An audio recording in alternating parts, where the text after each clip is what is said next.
Hello friends, आता आपण March 2018 या पेपरमधील डेथ ऑफ पार्टनर याचं एक्झाम्पल सॉल्व्ह करणार आहोत. Ashish, Satish and Manish were partners in a business sharing profits and losses in the ratio of 3:1:1 respectively. Their balance sheet as on 31st March 2016 was as follows. आता पुढच्या पेजवर मी information इथे लिहून ठेवलेले आहे तुम्हाला एका पेजवर मिळण्यासाठी. बॅलन्स शीट दिले, त्याच्यामध्ये लायबिलिटी साईडला capital account Ashish, Satish, Manish. Creditors दिलाय, रिझर्व्ह फंड दिलेला आहे. असेट साईडला plant and machinery, stock, debtors आणि कॅश दिले. Manish died on 1 October. आता ही तारीख आपल्याला महत्वाची आहे, त्याला मी अंडरलाईन करून ठेवतो. प्रॉफिट अँड लॉस सस्पेन्ससाठी ही तारीख महत्वाची असते. And the partnership deed provided that deceased partner to be given his share of profit up to the date of death on the basis of the profit of previous year. फक्त previous इयरचा profit विचारात घ्यायचा आहे, average वगैरे घ्यायचा नाही. मग previous इयरचा प्रॉफिट म्हणजे ह्याच्या आधीचा प्रॉफिट म्हणजे हा सर्वात शेवटचा किती रुपये आहे? 60,000. मी इथं लिहून ठेवतो 60,000. His share of goodwill will be calculated on the basis of 2 years purchases. 2 years पर्चेसला अंडरलाईन करतो. Of average profit of last 4 years. Average profit किती वर्षाचा काढायचा आहे? 4 yearचा काढायचा आहे. 4 yearचा प्रॉफिट दिला. प्लांट अँड मशिनरीची व्हॅल्यू 80,000 आहे. टिकमार्क करतो मी प्लांट अँड मशिनरीला. आरएडीडी मेंटेन करायचा 4,000. मी डेटर्सला टिकमार्क करतो. ड्रॉइंग्स दिलेला आहे, हा पॉईंट पहिल्यांदा झाला आहे. आणि इंटरेस्ट ऑन कॅपिटल आणि इंटरेस्ट ऑन ड्रॉइंग्स तेही दिलेले आहेत, हाही पॉईंट पहिल्यांदा झाला आहे, त्याला मी स्टार करून ठेवतो. Prepare profit and loss adjustment account, Manish capital account आणि working of Manish share in profit and goodwill. आधी एक्झाम्पल नीट समजून घेऊयात. ह्याच्या आधी पण या टाईपचं एक एक्झाम्पल झालेलं आहे आणि हे पेपरमधलं आणखी एक एक्झाम्पल आहे. आता हे एकाच पेजवर मी घेतलेलं आहे, जेणेकरून तुम्हाला सारखं पाहावं लागणार नाही. एकदा याचा स्क्रीनशॉट काढा, हे एक्झाम्पल पटकन लिहून घ्यायचं आहे आणि हे एक्झाम्पल आता आपण सॉल्व्ह करणार आहोत.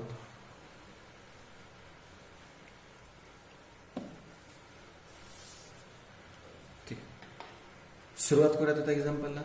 या एक्झाम्पलमध्ये आपण profit and loss adjustment account म्हणजे रिव्हॅल्युएशन अकाउंट तयार केलं आहे आणि मनीष कॅपिटल अकाउंट तयार केलेलं आहे. आता एक्झाम्पल सॉल्व्ह करायला सुरुवात करतोय आपण. सोबतच सर्वांनी सॉल्व्ह करूयात. इथे एक्झाम्पल ठेवतो मी. ॲसेटचं पोस्टिंग ॲसेट साईडला जाणार, प्लांट अँड मशिनरी, स्टॉक ॲसेटला, डेटर्स ॲसेटलाच आणि कॅश अकाउंटच्या डेबिटला. यापैकी मी काही तयार केलेलं नाही आहे. कॅपिटल अकाउंटच्या क्रेडिटला त्यातलं एकाचं कॅपिटल आपण तयार केलेलं आहे, मग त्याच्या क्रेडिटला लिहूयात बाय बॅलन्स ब्रॉट डाऊन. आणि यामध्ये मनीषचं कॅपिटल फक्त लिहायचं आपल्याला किती रुपये आहे? 50,000 रुपये, 50,000 रुपीज. क्रेडिटर्स लायबिलिटी साईडला रिझर्व्ह फंड आपण पार्टनर्समध्ये डिस्ट्रीब्यूट करतो, मग तोही दाखवूयात आपण बाय रिझर्व्ह फंड. आता इथे मी कॅल्क्युलेशन लिहितो, तिघांमध्ये डिस्ट्रीब्यूट करतो आपण. तिघांचा रेशो किती लिहिला होता? 3:1:1. म्हणजे मनीषचं किती असणार आहे?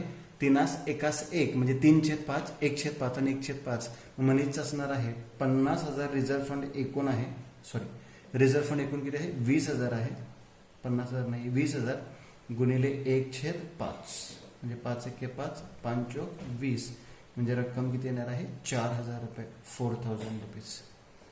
रिझर्व्ह फंड 20,000 गुणिले 1/5 घेतला, 4,000 रुपये आले. बॅलन्स शीटचं पोस्टिंग संपलेलं आहे. आता ऍडजस्टमेंट बघूया. ही जी पहिली ऍडजस्टमेंट आहे ही अत्यंत महत्वाची असते, त्याची वर्किंग नोट आपल्याला करावी लागणार आहे. करूयात आता. Working note number 1. त्याला आपण नाव देतो profit and loss suspense account. आणि हा जो profit and loss suspense account तयार करायचा आहे, हा फक्त प्रिव्हियस इयरचे प्रॉफिटवर घ्यायचा आहे. ह्याच्या आधी जर ॲव्हरेज प्रॉफिट सांगितलं असेल तर मागच्या 2 वर्षाचा ॲव्हरेज प्रॉफिट काढायचा असतो, किंवा सर्व सांगितलं असेल तर सरच ॲव्हरेज प्रॉफिटवर काढायचा असतो. इथे आपल्याला फक्त प्रिव्हियस इयरचा म्हणजे 4th इयरचा प्रॉफिट किती आहे? 60,000. याचा विचार करावा लागेल. 60,000 इंटू. आता हा कोणाचा शेअर काढतोय आपण? मनीषचा शेअर काढतोय, हे लक्षात घ्या. मनीषचा प्रॉफिट मधला शेअर काढतोय. 60,000 गुणिले मनीषचा शेअर किती आहे? 1/5 म्हणजे गुणिले 1/5 इंटू गुणिले. आता मगाशी सांगितलेलं होतं इथे तारीख किती आहे? 31/3/16. त्याच्या मृत्यूची तारीख किती आहे? 1 ऑक्टोबर 16. 1 ऑक्टोबर म्हणजेच 1/10/16, 31/3/16 ते 1/10/16 म्हणजे मार्च महिन्यानंतर. मार्च नंतर महिना कुठला महिना असणार? एप्रिल, मे, जून, जुलै, ऑगस्ट, सप्टेंबर. ऑक्टोबर महिना नाही घ्यायचा कारण की 1 ऑक्टोबरला म्हणजे ऑक्टोबरच्या पहिल्याच तारखेला, पहिल्याच दिवशी त्याचा मृत्यू झालेला आहे.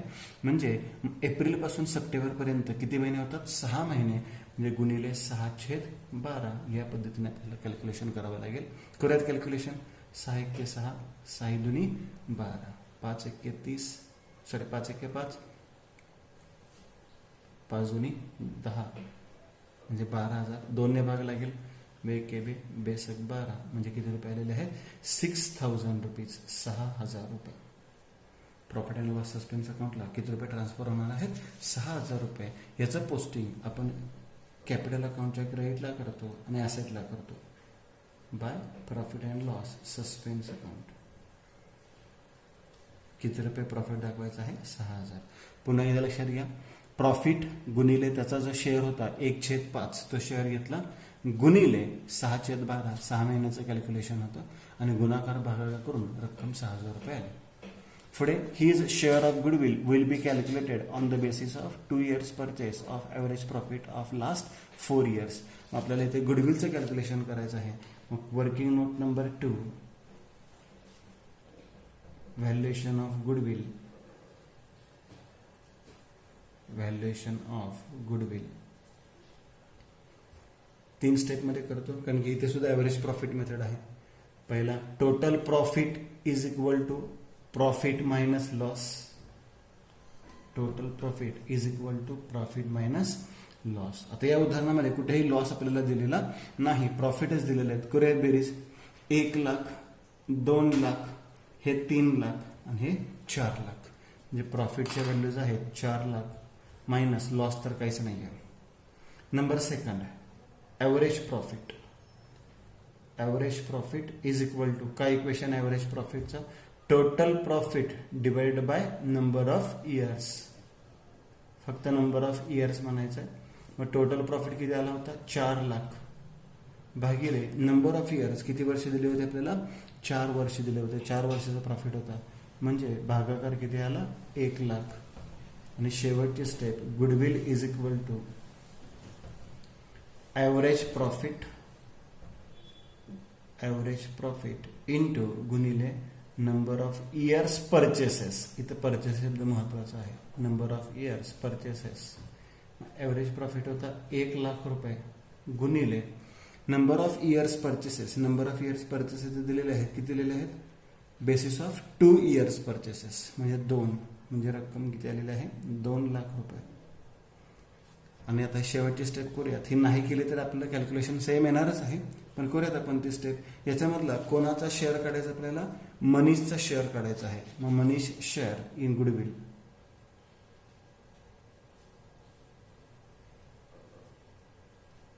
ही वर्किंग नोट आपण इथे नाही केली, डायरेक्ट दिलं तरी चालू शकतं कारण की परत कॅल्क्युलेशन तेच येणार आहे.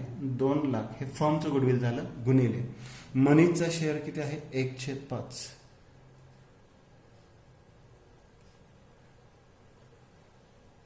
5×20 म्हणजे रक्कम किती आलेली आहे? 40,000 रुपये मनीषचं गुडविल आहे. काय एंट्री होणार त्याची? Goodwill account debit to capital account म्हणजे कॅपिटल अकाउंटच्या क्रेडिटला बाय गुडविल. कंसात असं लिहू शकता 2 लाख गुणिले 1/5 किंवा डायरेक्ट रक्कम आपण शोधून काढली होती. किती रुपये रक्कम शोधून काढली होती? 40,000 रुपये गुडविलची रक्कम शोधून काढली होती मनीषच्या शेअरची. ते आपण कॅपिटल अकाउंटच्या क्रेडिटला दाखवलेले आहे. यानंतर आता मी बॅलन्स शीट केलेलं नाहीये, डायरेक्ट करू शकतो आपण. मशिनरी 70,000 आहे, त्याचं व्हॅल्युएशन 80,000 होणार आहे. म्हणजे मशिनरी वाढलेली आहे. किती रुपयाने मशिनरी वाढलेली आहे? 10,000 रुपयाने मशिनरी वाढली म्हणजे आपला प्रॉफिट झाला. आणि प्रॉफिट रिव्हॅल्युएशन अकाउंटच्या क्रेडिटला दाखवतो आपण बाय प्लांट अँड मशिनरी 10,000 रुपये. बाय प्लांट अँड मशिनरी 10,000 रुपये. यानंतर आरडीडी क्रिएट करायचं 4,000 डेटर्स मधून लेस करतो म्हणजे ऍसेट कमी झाली म्हणजे लॉस झाला रिव्हॅल्युएशनच्या डेबिटला. टू आरडीडी 4,000 रुपीज 4,000 रुपये झाले. म्हणजे दोनच ऍडजस्टमेंट होत्या. ऍसेट मधून लेस आणि ऍड केले. एक प्रॉफिट दाखवला, एक लॉस दाखवला. यानंतर ड्रॉइंग्स ऑफ मनीष, हा पॉइंट अत्यंत महत्वाचा आहे. ड्रॉइंग्स कुठे दाखवतो आपण ड्रॉइंग्स नेहमी? सांगा. ड्रॉइंगची एंट्री तुम्हाला सांगितलेली होती सुरुवातीलाच, जेव्हा इंट्रोडक्शन आपण घेतलेलं होतं त्याच्यामध्ये तुम्हाला ड्रॉइंगची एंट्री मी सांगितलेली आहे. काय एंट्री होते ड्रॉइंगची? Capital account debit to drawings account. Partners capital account debit to drawings account. आणि इंटरेस्ट ऑन ड्रॉइंगची एंट्री सुद्धा सेमच होते. काय एंट्री होते? Capital account debit to interest on drawings account. To interest on drawings account. आणि याच्या बरोबर उलट इंटरेस्ट ऑन कॅपिटलची एंट्री होते. ती एंट्री काय होते? Interest on capital account debit to drawings account. Sorry, interest on capital account debit to capital account. या entries तुमच्या लक्षात असाव्यात. आता यापैकी पहिल्यांदा आपण ड्रॉइंगचं पोस्टिंग करूया. ड्रॉइंग्स कुठे दाखवतो आपण? कॅपिटल अकाउंटच्या डेबिटला टू ड्रॉइंग्स. To drawings. आता ड्रॉइंगची रक्कम किती आहे? Drawing of Manish up to the date of death amounted to ₹40,000. 40,000 रुपये. मृत्यूपर्यंत, ज्या तारखेला मृत्यू झालेला आहे त्या तारखेपर्यंतच दिलेला आहे. त्यामुळे इथे आपल्याला मंथचं कॅल्क्युलेशन करायची गरज नाहीये. डेट ऑफ डेथ म्हणजे या तारखेपर्यंतच आपल्याला ड्रॉइंग दिलेलं आहे 40,000 रुपये. इंटरेस्ट ऑन कॅपिटल 10% काढायचा आणि इंटरेस्ट ऑन ड्रॉइंग किती टक्के काढायचं आहे? 6% काढायचा आहे. आता इंटरेस्ट ऑन कॅपिटल मग अशी सांगितलंय, इंटरेस्ट ऑन कॅपिटल कॅपिटल अकाउंटच्या कोणत्या वेळेला दाखवतो? क्रेडिट साईडला. Bye interest on capital. Bye interest on capital. आता हे जे कॅल्क्युलेशन आहे ते मी इथंच लिहून देतो. हे कॅल्क्युलेशन खूप महत्वाचं आहे, नीट लक्षात घ्या. त्याचं कॅपिटल किती आहे मनीषचं? 50,000 रुपये. मनीषचं कॅपिटल किती आहे? 50,000 गुणिले इंटरेस्ट ऑन कॅपिटल किती आहे? 10% म्हणजे 10/100 गुणिले. आता एक महत्वाचा पार्ट येणार आहे, लक्षात घ्या. इंटरेस्ट ऑन कॅपिटल असेल, इंटरेस्ट ऑन ड्रॉइंग असेल, हे पूर्ण वर्षाचं द्यायचं नाहीये. कारण की मनीषचा व्यवसायामधला सहभाग 31 मार्च 16 पासून 1 ऑक्टोबर 16 पर्यंत होता. कारण की 1 ऑक्टोबर 16 रोजी त्याचा मृत्यू झालेला आहे. म्हणून आपण 31 मार्च नंतर आणि 1 ऑक्टोबर पूर्वी, म्हणजे मार्च नंतर कुठला महिना? एप्रिल, मे, जून, जुलै, ऑगस्ट, सप्टेंबर, एवढ्या 6 महिन्याचं आपल्याला कॅल्क्युलेशन करायचं आहे. म्हणून ते लिहिणार मी 6/12. लक्षात घ्या. इंटरेस्ट ऑन कॅपिटल हे 6/12 मी स्टार करून ठेवतो. मग करूयात कॅल्क्युलेशन. 0 0 गेले, 6 6, 6 2 12, 2 ने भाग लावला, 2,500. म्हणजे इथे रक्कम किती आलेली आहे? 2,500 रुपये. पुन्हा रिपीट करतो. 50,000चा 10% किती महिन्यासाठी घेतला? 6 महिन्यासाठी. कारण की मागील बॅलन्स शीटची तारीख आणि डेट ऑफ डेथ याच्यामधला अंतर किती महिन्याचं आहे? 6 महिन्याचं. आता यानंतर interest on drawings. Interest on drawings कुठे दाखवतो आपण? कॅपिटल अकाउंटच्या डेबिटला to interest on drawings. To interest on drawings capital अकाउंटच्या डेबिटला दाखवतो. आता ड्रॉइंगची रक्कम किती रुपये दिलेली आहे? ड्रॉइंगची रक्कम 40,000 रुपये. म्हणजेच 40,000 रुपये गुणिले इंटरेस्ट ऑन ड्रॉइंग्स किती टक्के सांगितलेलं आहे? 6%. म्हणजे 6/100 गुणिले. आता इथे पुन्हा एकदा आपल्याला असा विचार करायचा आहे, 31 मार्च पासून 1 ऑक्टोबर पर्यंत म्हणजे किती महिने झाले? 6 महिने झाले. म्हणजे 6/12. पुन्हा मी याला स्टार करतो. हे पॉइंट व्यवस्थित लक्षात ठेवा. आता 2 0ला 2 0 मी कॅन्सल करतो. 6 1 6, 6 2 12, 2 1 2 2 4. 200 गुणिले 6 म्हणजे किती रुपये आलेले आहेत? 1,200 रुपये इंटरेस्ट ऑन ड्रॉइंगचं कॅल्क्युलेशन झालेलं आहे. बघा, ड्रॉइंग्स आपण डेबिट दाखवले आहे असे, कारण की हे डेट ऑफ डेथ पर्यंतच होते, त्याच्यामध्ये कुठलंही कॅल्क्युलेशन आहे. ड्रॉइंग्स आपण कॅपिटल अकाउंटच्या डेबिटला दाखवतो. इंटरेस्ट ऑन ड्रॉइंग सुद्धा डेबिटलाच दाखवतो आणि इंटरेस्ट ऑन कॅपिटल कुठे दाखवतो आपण? क्रेडिट साईडला दाखवतो. आता हे जे पोस्टिंग जर तुमच्या लक्षात येत नसेल तर फायनल अकाउंटमध्ये सेम पोस्टिंग करतो आपण. मग त्या पद्धतीने तयार केलं तरी चालेल. ड्रॉइंग्स डेबिटला, इंटरेस्ट ऑन ड्रॉइंग्स डेबिटला 6 मंथचे घेतले, इंटरेस्ट ऑन कॅपिटल क्रेडिट साईडला 6 मंथचे घेतले. झाली. ही पण ऍडजस्टमेंट आपली संपलेली आहे. आता यानंतर पुढे कुठले ऍडजस्टमेंट नाहीये. एक्झाम्पल आपल्याला संपलेलं आहे. आता अकाउंट काय करायचे आहेत? क्लोज. पहिला अकाउंट कोणता क्लोज करतो आपण? रिव्हॅल्युएशन अकाउंट क्लोज करूयात. क्रेडिट साईडची बेरीज जास्त होती, 10,000 रुपये, 10,000 रुपये. डेबिट साईडला फरक किती रुपये आलेला आहे? 6,000 रुपये फरक आला. त्याला आपण म्हणू शकतो to profit transfer to capital account किंवा टू पार्टनर्स कॅपिटल अकाउंट. इथं आपण म्हणूया टू पार्टनर्स कॅपिटल अकाउंट. याला मी स्टार करतो, अंडरलाईन करतो. हा प्रॉफिट आहे, हा तिन्ही पार्टनर्स मध्ये वाटायचा आहे. तिन्ही पार्टनरची नावं काय आहेत? आशिष, त्याच्यानंतर दुसरा कोण आहे? सतीश, आणि तिसरा कोण आहे? मनीष. आणि यांचा रेशो आपल्याला दिलेला आहे 3:1:1. 3:1:1. म्हणजेच कॅल्क्युलेशन कसं होणार आहे? 6,000 गुणिले 3/5, 6,000 गुणिले 1/5 आणि 6,000 गुणिले 1/5. 5 ने भागल्यावर 5 एके 5, 5 दुनी 10, 12 त्रिक 36, 12 एके 12 आणि 12 एके 12. म्हणजे याचं डिस्ट्रीब्युशन कसं आलेलं आहे? 3,600, 1,200 आणि 1,200. इनर कॉलम लिहिला. रिव्हॅल्युएशनला डेबिट, कॅपिटल म्हणजे कॅपिटलला काय होणार आहे? Credit by revaluation account. पण यातला फक्त कोणाचा हिस्सा लिहायचा आहे? तर मनीषचा हिस्सा लिहायचा आहे प्रॉफिट मधला. मनीषचा प्रॉफिट मधला हिस्सा किती आहे? 1,200 रुपये. ह्या पद्धतीने आपण हे एक्झाम्पल काय केलेलं आहे? सॉल्व्ह केलेलं आहे. पूर्ण एक्झाम्पल आपलं झालेलं आहे. आता आपण मनीष कॅपिटल अकाउंट क्लोज करू शकतो आणि त्याचा फरक एक्झिक्युटर्स लोन अकाउंटला ट्रान्सफर करू शकतो. बघा, पूर्ण एक्झाम्पल झालेलं आहे आपलं. इथे एक्झाम्पल आहे, हे सॉल्व्ह केलेलं एक्झाम्पल आहे आणि इथे तुमच्या वर्किंग नोट सुद्धा आहेत. आता एक्झाम्पल सॉल्व्ह झालेलं आहे. 50, 60, 1,03,700, 1,03,700. दोन्ही बाजूची बेरीज दिली, 1,03,700. क्लोज केला आपण अकाउंट. आता डेबिट साईडला फरक आलेला आहे. तो फरक किती आला बघूया आपण. 62,500 फरक आला. 62,500. हा फरक आपण कुठे पाठवलेला आहे? To executors loan account. To executors loan account. Star केला, अंडरलाईन केला. हा एक्झिक्युटर्स लोन अकाउंट पुढे दाखवतो आपण बॅलन्स शीटच्या लायबिलिटी साईडला दाखवतो. या पद्धतीने आपण मार्च 2018 या पेपरमधील एक्झाम्पल सॉल्व्ह केलेलं आहे. बघा, सर्वांनी ते एक्झाम्पल आणि त्याची वर्किंग नोट आहे, ही वर्किंग नोट व्यवस्थित लिहून घ्यायची आहे.